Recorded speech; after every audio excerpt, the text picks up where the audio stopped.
With the release of Chivalry's final update a couple months ago, all weapon balance is now done. With that in mind, and the best player in history on the mic, it's time to sift through Shiv's arsenal and decide what's meta and what's trash. The list will be based on what's going to net you the largest impact in your team objective games, i.e. the most kills.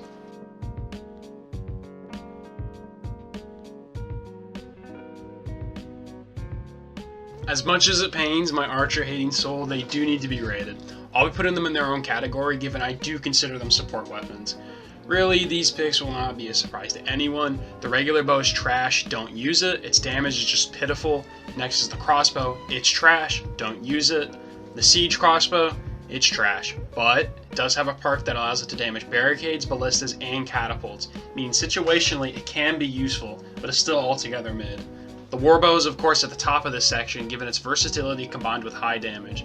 It's really the only archer weapon that you should be using, doing great damage like the crossbow, but allowing you to stay mobile while firing like the bow. Onto the real weapons, and starting out with the trash category, these weapons you are generally better off not using, as they are either truly useless or just suck. Starting out with the Chode Fists, I hate these things. The Katars are the true worst weapons in the game. They do very little damage on all of their attacks, have basically no range, and outside of the special, do not even stun. Unless you're a masochist or a veteran looking for a challenge, these weapons are useless. Moving on to the knife. The knife fulfills its role as something to get you out of a tight spot. It's absolutely amazing at gambling and oppressive when comboing, as you can't jab out of its attacks. Couple that with the 45 damage overhead and you can absolutely catch some players off guard. That being said, it is the shortest weapon in the game and should be avoided if anything else is available. The Cudgel, literally wet cardboard disguising itself as a weapon. Outside of being very fast and a weapon you can't jab out of, everything about this weapon sucks. Very poor damage and range, coupled with hit stop, makes this thing feel awful to use. Can essentially ignore on every class it's found. Moving on to the Javelin, it's trash. A while ago they removed the hit stun it would cause when you're hit by a thrown one, meaning that it doesn't have anything on the warbow as a ranged weapon anymore. Of course, it's literally just a one-handed spear, but worse in every way, so there's no reason to try and use it as a melee. Unless you want to play a goofy in-between of the two weapons, it's totally redundant. The dagger goes in the trash regardless of how cool it is to LARP as an assassin. While low range, it does have a fast, high damaging stab, and a gnarly 100 damage special, which are two nice pros, but the only things going for it. The slash and overhead suck and aren't even worth using with the poor damage they output. The thing is really fun to screw around with, but that's it. Next, the Hatchet. I really like this weapon and do prefer it as my choice sidearm on the Footman and also take it on the Ambusher. Its bread and butter is really in its overheads, which do insane damage and are very fast. Though that's really it. Its slash is lackluster and its stab is trash. It also is sadly the size of an eggplant, so of course has no range. It isn't useless because it is a good sidearm, but is the definition of a one-trick pony as a primary. Short Sword, king of gambling. Good on Ambusher because it has the longest range of any of that class's weapons, but outside of that, just functions as a pretty okay sidearm. It's wicked fast with the lowest recovery in the game, meaning no one is going to be able to punish your missed attacks. Its range is also manageably poor, so it doesn't feel all that bad, though all of this is with tragically low damage. It's usable on the Ambusher and as a sidearm, but should be looked at as just a worse one-handed sword. Usable. Weapons found here may work in some situations, but are altogether jank. Starting out with the first weapon in usable, we have the Shovel. Has a middling slashing overhead that, while fast, don't do the best damage. Bread and butter of the weapon is really in the stab, which is actually bizarrely good. Not the worst weapon ever, but the range makes it very uncomfortable to use in a serious engagement. Moving on to the Sledgehammer, which shares in the Shovel's weaknesses and strengths, have insane speed with low range. What the Sledge loses in its stab, it gains in a much better slash and overhead, which does give it some utility. Tears apart Footmen and Knights if you can get in range to actually hit them. The speed and damage combo will catch people off guard if they underestimate you. Next we have the Godin Dog, the final weapon to be added to the game.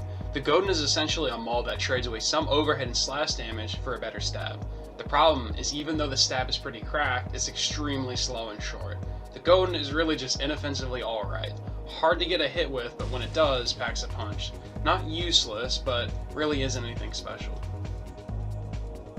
Moving on to the quarterstaff, probably the most unique weapon in the game with equally unique animations. Actually pretty nice for duels, but suffers massively in team objective. Its overheads are extremely strong, being fast with insane range and great damage. It also has a ridiculous special that breaks the laws of the game and cleaves through teammates. Though that's it.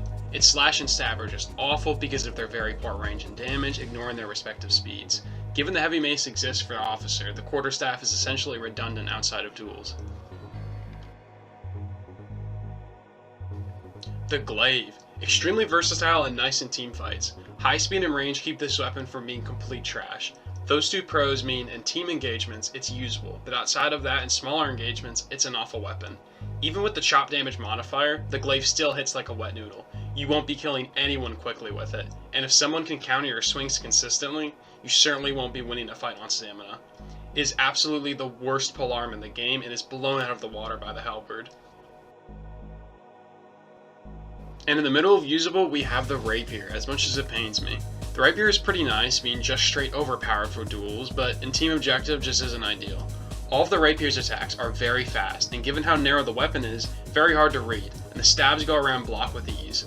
The problem though, is that the weapon only puts out good damage when it's doing stab attacks. Its slash and overhead, putting out 30 and 35 respectively, means it's awful at fighting multiple opponents. It certainly doesn't help that its range is just middling on both of those attacks. While I think the rapier is very technical and cool as hell, it just isn't worth using in TO. You're likely to do better in TO with something like the longsword, which plays exactly the same, but is just better for the format. The cavalry sword. This weapon is just average in every way, the definition of eh. Good range, but slow, with middle row damage. Does have a pretty nice special though, and is the most draggable one-hander given its long releases. It does work well for team fights because of its long range, but for how slow it is, I don't feel it does enough damage and generally avoid it. I don't dislike this weapon because it really does do everything okay, but I don't think it's worth using on the footman or the knight because the other options the classes have access to are just better. Moving on to the pickaxe, the only weapon you should ever use on engineer. The pickaxe overall is ridiculous in smaller engagements given its insane speed and combo times, and is one of, if not the easiest weapons to gamble with in the game. Its slash and stab, while fast, do lack damage, but that's more than made up for with its overhead, which will 3-shot and 2-shot any classes with light and heavy attacks respectively. The pickaxe though is of course limited by its awful range and only being found on the engineer class, the former holding it back massively in larger engagements. Fairly nasty if you know what you're doing. Rounding out usable, we have the Maul, a community favorite for its insane damage output on its slash and overhead. The overhead in particular, being able to 2-shot knights and footmen with light attacks. While that characteristic does give the Maul its niche, the problem lies with everything else. Low range and extremely slow windups with an awful stab attack. These traits make it very awkward to use in larger team engagements and mean it's pretty easy to gamble / outspace it. Isn't trash, but it's just not a great pick, especially since the battle axe exists. Moving on to the good tier, where things start to heat up. Those that occupy this tier won't necessarily have you top fragging every match, but are nonetheless good picks to make an impact. Moving on to the Falchion, a very solid one-hander. Great damage across the board with good range and speed, easy to use, and a great sidearm. I don't think you can go wrong with the Falchion. It's got enough of everything to do well in any scenario. A true jack of all trades one-hander. Even handles team fights relatively well with its serviceable range. Really no drawbacks other than it doesn't exactly excel at any one thing. Next we have the sword, which is just a great weapon as either a primary or a secondary. Middle row damage, but has the same range as the longsword, and is even slightly faster, albeit with less damage. The sword is a great pick, no strings attached. It will work well for any player, and like the Morningstar and Mace, its entire moveset is great. You will simply do well with it in any engagement. It's a one-size-fits-all. Great as a secondary for the knight, and great as a primary, specifically when paired with the light shield on the footman. I do love the sword, but I am generally going to, of course, use the longsword over it for general play, but it is an awesome weapon. Moving on, we have the Mace and the Morningstar, which I will lump in together because they are virtually the same. The Morningstar's nuances being a little bit better. For those unaware, the Mace has a faster stab windup, but a worse combo time by about 25% and less sprint charge damage. Generally, I prefer the Morningstar because of the combo time, but they are interchangeable. Onto the actual weapons. I think the Morningstar and Mace are both amazing. They are extremely fast, further bolstered by their hit stop, and put out considerable damage against Knights and Footmen, being able to two-shot both with an insanely fast heavy overhead. The special that they have is truly insane as well, being fast enough like the one-handed axe to be used as a regular attack when fighting, and is great for getting around guard. I'd say the Morningstar and Mace are probably the best secondaries you can have because of their range, speed, and damage combo, and for an experienced player, work exceedingly well as a primary when paired with a light shield. I don't think they are ideal for larger engagements, but in smaller ones and against isolated opponents, are exceedingly efficient killers. Very much a personal favorite of mine and beat out many two-handers overall in killing efficiency. Next we have the one-handed spear, which is just a great weapon for anyone. It's exceedingly easy to use, as all you need to do is play at moderate range and use its stab attack. Its slash, which is also a stab, and its overhead are pretty lackluster, the latter of which being your only mix-up, but it doesn't really affect the weapon. It's fast with good range and simply good damage. Also arguably has the best special in the game. Handles any situation well, whether it's team fighting or a smaller engagement. And onto the one-handed axe, a very nice sidearm. This thing puts out considerable damage for how fast it is, having a truly wonderful overhead. That, and it has a potent special that is an incredible opener on opponents. This thing is essentially a falchion with a chop modifier, less range but being slightly faster with much better overall damage. I really like taking it as a secondary, especially if my other weapon is blunt. The only downside is of course the range, meaning it's much better in smaller engagements but will suffer in larger ones. That's it though. Pick the right engagements with the weapon and you'll feel unstoppable. The Mosquito's weapon, a real buzzkill, the War Club. The War Club is a truly scary weapon in the hands of a good player. It has an insane range and speed combination that with heavies can actually drag somewhat well. Though its slash does have low damage, the blunt damage multiplier means it's a very efficient Knight and Footman killer. It feels fine against Vanguard because of the fast, insane 45 damage base overheads. This weapon is further bolstered by the Vanguard's low dodge cooldown and high stamina, which makes it a true menace at range. The War Club is pretty insane in any situation you put it in. Just a great, very fun weapon to play with.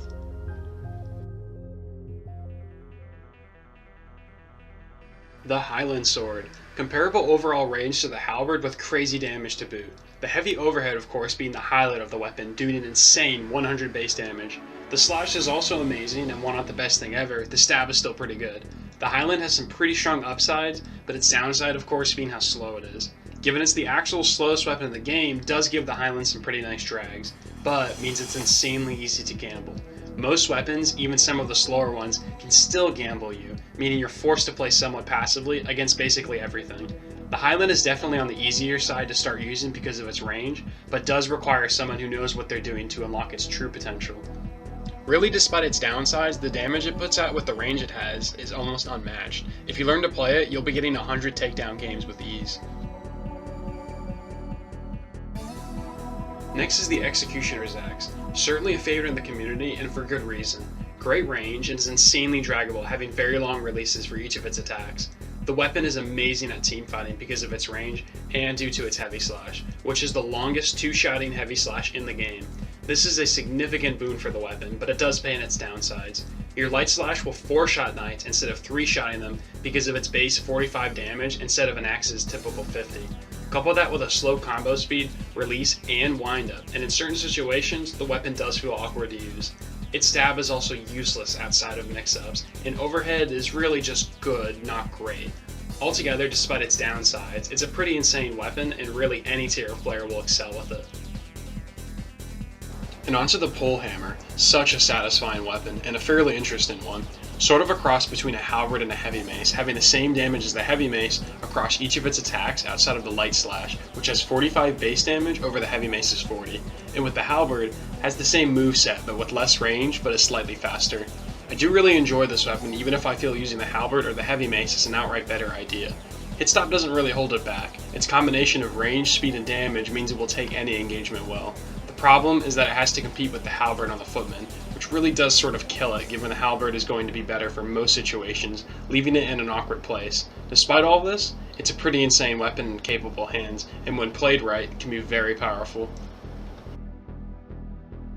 And the final weapon of good category, the Poleaxe, has a cult following and for a good reason.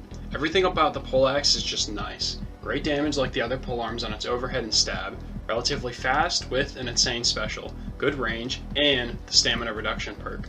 The only real issue is that, like the other polearm slashes, it has a terrible alt slash and a very awful recovery on its slash, period, which will leave you easy to punish should you whiff. Though in its current form is essentially a worse halberd, it's very solid, and a huge plus is that it's found on the knight. I really don't think you can go wrong with it. It handles any engagement very well, with amazing overall damage to boot. Finally, we arrive at the amazing tier. Everything here and up are excellent weapons to main if you're shooting for 100 plus kill games. Nothing has any uncomfortable weaknesses, and they're all very competitive in their own right. In my experience, they're all consistent, whether it's against very good players or your typical bots. Onto the Gamble King, the Longsword. Probably the most popular weapon in the game for obvious reasons. Everything about it is just very strong, being insanely fast for a two-hander, with good all-around range, speed, and damage. Its light stab, of course, being its best attack. You can go entire matches just using the stab, and because of its speed and damage, it will just straight work. The longsword slash and overhead are, while not as good because of their low damage, are still very usable because of their speed. Truly a blitz of a weapon in literally any fighting scenario. Probably the best new player weapon in the game because at a lower skill level, the speed will carry you. And as you get better, the longsword does have a high skill ceiling because of its mix-up potential. A passing mention should be made to its special, which like many one-hander specials, can be used as a mix-up because of the speed of it. In my personal experience, it's extremely comfortable to use. You don't have to worry about ever getting gambled, and can of course gamble many different weapons easily. The low peak damage of 70 on its heavy overhead means it's not exactly going to stack kills as efficiently as some weapons lower in the list, but instead, hyper efficiently stack takedowns because of how easy it is to land hits with. Interestingly enough too, despite being slightly slower overall than the sword, it does have a much faster combo speed, which can catch people off guard. You'll have moments where, even against some better players, you end up hitting them 2 times before they throw up a block or can jab you, and can often miss intentionally against some slower weapons where your next swing will beat their attempt to punish. Just a sick, easy to use weapon.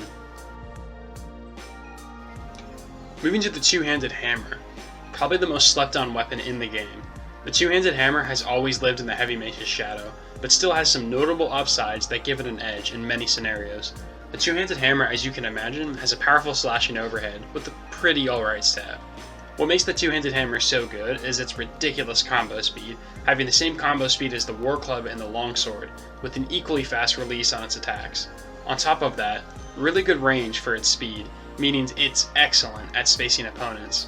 While the two-handed hammer does not have the crazy drags, the higher damaging stab, the range, or the stamina negation the heavy mace has, it's arguably better in some team fights because of its set combo speed and release speed. Against many slower weapons, you can get off 2 heavies in a row without getting gambled, and it has an easy time target switching after a hit given your combo speed. If you're experienced, the two-handed hammer is an actual machine of a weapon, hyper efficient for mopping groups of people. Also helps, it's got some badass skins. On to my personal favorite, the Warhammer. Probably the definition of a specialist weapon. It's not very common, but I consider it to be second, if not the first, for the most efficient killing machine. It's of course thanks to its overhead, which, with lights and heavies respectively, will 3 and 2 shot all classes, with knights and footmen, even while overhealed. It also does this fast enough as to be near impossible to gamble thanks to hit stop and quick windups. Its slash is also amazing, being able to do the same thing in 3 and 2 shotting with light and heavies to each class. Your stab isn't amazing damage-wise, but it also makes for a good mix-up because of its speed. Its real biggest weakness is of course its range. You can't have it all. If you can play around the range in larger engagements, the Warhammer will be truly scary in your hands. Couple that with being found on the Guardian, which can use a heavy shield, the best class ability, the War Banner, and you have the most efficient killer on the class with the highest survivability. Because of the horizontal release of the Warhammer's overhead and the speed, many players, especially newer ones, will think it's a slash and try to counter the wrong attack, which means at the very least, the Warhammer is the straight strongest noob killer. Generally, just an incredibly fun all-in weapon that when played right is a true force of nature. And for the highest skill weapon in the game, the two-handed spear. It's got the longest range of any weapon in the game using its gloriously long stab attack, which like the regular one-handed spear, is the only attack you're ever going to be using. The spear is pretty amazing if you're only fighting with your team. When doing so, it's exceedingly easy to use. The spear though is really a weapon you should only be using in bigger engagements. In smaller ones, or 1v1s, against players who know what they're doing, you really do feel how slow it is and the lack of mix-ups, in which you are forced to dodge repeatedly hoping your opponent whiffs. Passing mention should be made to the sprint charge, which is amazing, having a base damage of 93 with amazing range, and jump stabbing, which is exactly what it sounds like, further elevating it a bit. While I do consider the spear an S tier team fighting weapon and by far the best harassment tool in the game, I don't think it's an S tier overall, because of its one real attack along with a low peak damage of 70. You can get hits easily without much effort, meaning you'll stack takedowns probably better than any other weapon in the game. But kill wise, that's a different story. We arrive at the best polearm in the game, the halberd. Really, what doesn't the halberd have? Well, speed. Its excels aren't great because of the slow windup, and like other polearms, has a pretty bad ult slash and recovery time. Otherwise, it's got everything you need. An insane overhead stab and a pretty good slash. This is the weapon you want supporting you in a team fight. Like the spear, it's genuinely nasty at doing so. I truly love the halberd, and like the spear, has a high skill floor, but unlike the spear, has a very high skill ceiling. Easiest weapon to go deathless and drop 100 plus takedown games with, and you can do so literally just mashing overheads. But why isn't the weapon higher? Well, when you don't need the range and are fighting with better opponents, the aforementioned speed can feel pretty bad.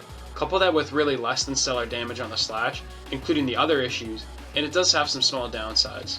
Though these aren't really a huge issue and can be played around with good positioning and such. Altogether, the halberd is a pretty crazy weapon in really any player's hands, and reaches an insane degree the better you get at the game. Love it. Now onto the War Axe, reliable and very straightforward. The War Axe is good for any skill level, and I consider the War Axe Officer paired with the Mace to be the best new player setup in the game. Alright speed with amazing damage on its slash and overhead, with great range to boot. Functionally, it's a better Executioner's Axe for general play, and an extremely comfortable weapon to use. There isn't any scenario where it's not good. It's just a no-nonsense great weapon overall, with a crazy amount of killing potential, and a simple playstyle. Its only real downside is having the genuine worst stab in the game, being slow with low range and pitiful damage. It doesn't really hold the weapon back, however, because it's not something difficult to play around. Just don't use the stab unless it's for a mix-up, and you're set. An amazing weapon, and I love it. And now we arrive at the top of the tree. This tier is reserved for the best weapons in the game, all of which are insane in their own unique ways. Importantly, what separates the tier under top tier and all the tiers below is that all 5 of the weapons here don't have true weaknesses. They are all powerhouses in their own right and are each hyper competitive, the most powerful and have the most potential. Starting with the last, but certainly not least, the Messer. The Messer almost doesn't need an introduction. Outside of the longsword, it's always been the most popular weapon in the game. Now why is that? Everything. A genuine jack of all trades. The Messer Slash does have a slow windup, but a very quick release, good range, and absurd damage, doing 55 on the light and 70 on the heavy. The stab has low damage, doing 40 on the light and 55 on the heavy, but good range, and has the best combination you can have for an attack. A quick windup and a very long release, meaning it can be both fast for XLs and slow for stab drags. And of course, the highlight of the Messer, its overhead. Just simply a dumb attack really. Essentially just a better slash with an absurd 70 damage, alright range and speed, and a very harsh angle, meaning it's unmatched in dragability. The overhead is probably the best attack in the game for going around guard, given it acts like a slash with the arc it travels in. Like a couple of other weapons, you could go entire matches just using the overhead, and you'll slay while doing so. While the heavy overhead only does 80, meaning it's the only weapon in S tier that can't two-shot knights, the Messer is just so wholly powerful, it doesn't really seem to hurt the weapon. Outside of the entire moveset being good, its animation jank is particularly strong.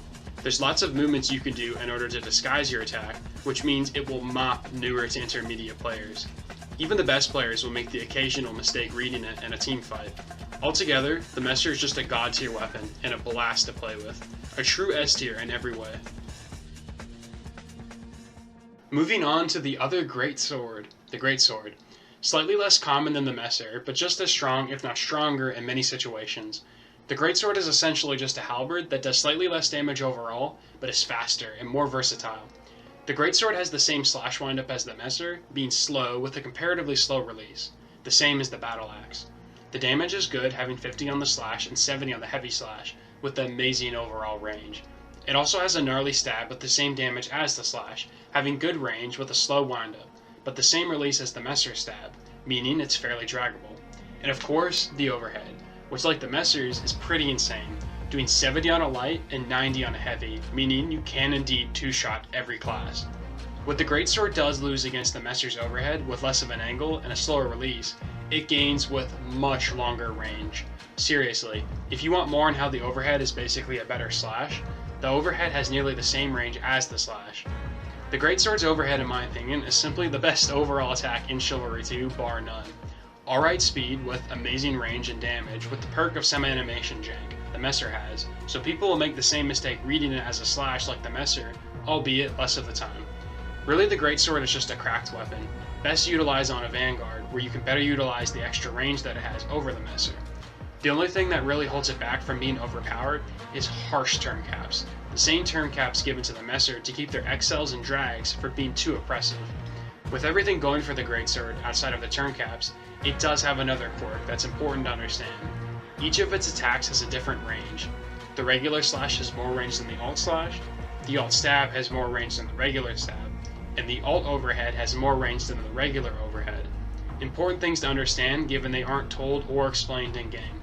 Another quirk that the weapon does have is the normal stab can be used to jump guard, like the spear can. A fun technique that I almost never see done on the weapon, though it is a little hard to pull off over the spear. Overall, the Greatsword is just a consistent beast of a weapon, fun to play and insanely powerful. And we make it to one of the most oppressive beasts in the game, the Dainax.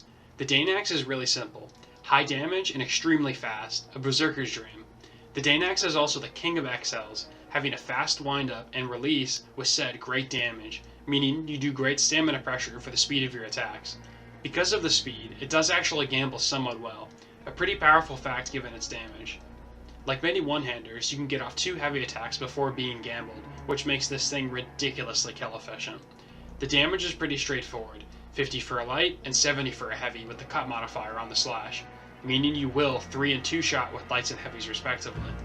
The overhead is the same, doing 60 on a light and 80 on a heavy, meaning you can 3 and 2 shot like the slash, but with the added bonus of 1 light and 1 heavy attack being a kill on any class. The stab is actually not terrible like some other axes. It does alright damage, doing 40 and 60 respectively, and many won't expect a stab from an axe, so it's actually a pretty good mix-up.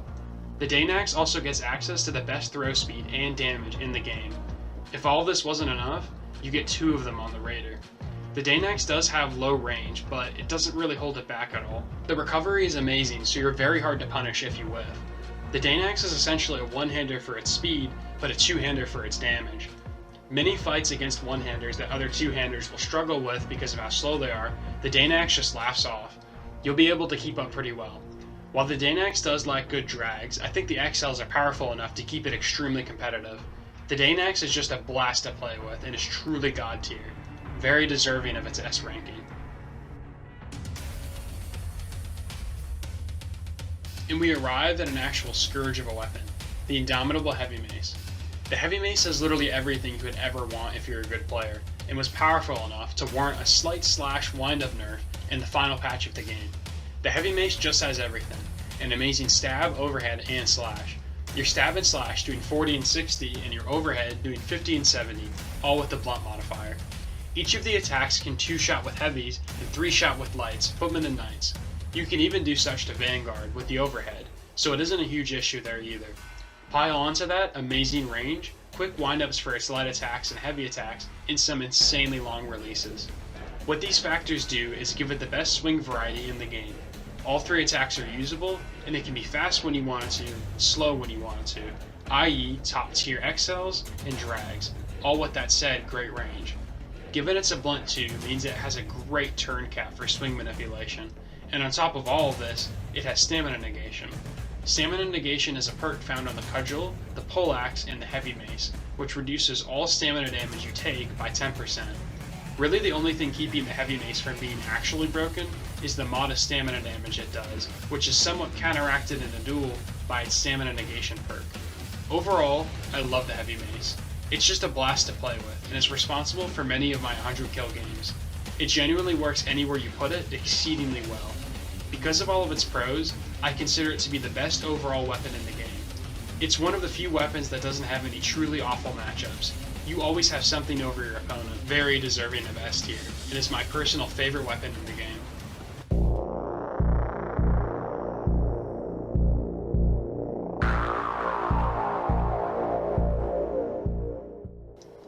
Is it any surprise, the top of the mountain, the most kill efficient, powerful weapon in Civ 2, the god tier Battle Axe. The Battle Axe is simple, damage, and lots of it. Overall, it's the highest damaging weapon in the game and can mop all classes fast and indiscriminately. Crazy drags with good XLs, the Slash doing a wonderful 55 and 75 with the chop modifier, meaning you will 3-shot all classes, and with heavies, 2-shot. Because of how the numbers add up as well, and unlike other axes, you could 1 heavy and 1 light attack with the Slash to kill footmen and vanguards. Even against knights, this combo will leave them with sub 10 HP. Moving to the overhead, which is just as ridiculous as well. The light overhead will 2-tap vanguards and footmen, doing 65 with the chop modifier, and like the Slash, can 1 light and 1 heavy vanguards and footmen, leaving fully healed knights on a single hit point. And of course, the stab, doing the same damage as the Dane Axe's stab, 40 and 60, with identical range. Not amazing, but also not terrible. A heavy stab and heavy overhead combo will 2-shot all classes. Importantly, you would think that the Battle Axe's range would cause it more of a problem. In some situations, it can hurt you, because unlike the Dane Axe, which has identical range, you actually do have somewhat of a recovery and can be whiff punished. The problem is accounted for, though, with intelligent dragging. Your releases are so long that with proper strafing and set drags, you will end up hitting a lot more often depending on how well you can pull it off. The other thing that you would think would hold it back would be its speed. And yes, the weapon doesn't have quick windups the heavy mace has, but what it does have is some great turn caps to complement the long releases. These two factors go together and give it some pretty powerful XLs that are further bolstered by the stamina damage they do. The damage the Battle Axe puts out cannot be overstated. Outside of the damage you do when you actually hit, opponents who can't counter XLs consistently will find themselves getting disarmed quicker than any other weapon in the game. The stamina pressure is unmatched. What should also be stated is that the counter windows are based on releases, and given the Battle Axe has some of the longest, it is very hard to catch a good player using one with a drag. All of this, and it's importantly found on the Knight, which means you get the highest health class with the highest damaging weapon. The Battle Axe is responsible for the majority of my now innumerable 100 kill games. If you're good at the game, it's definitely the most consistent and powerful from my experiences. No surprise a weapon tier list about being kill efficient and making an impact in your matches would end on it.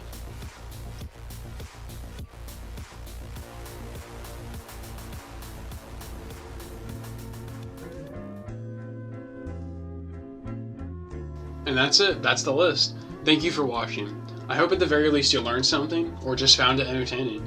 If you liked the video, like it. If you disliked it, dislike it. And please tell me your thoughts in the comments if you have the time. I've never made something like this before, and I would like to know what I can improve on. That or just your thoughts. Whether you disagreed with something or have a question, let me know.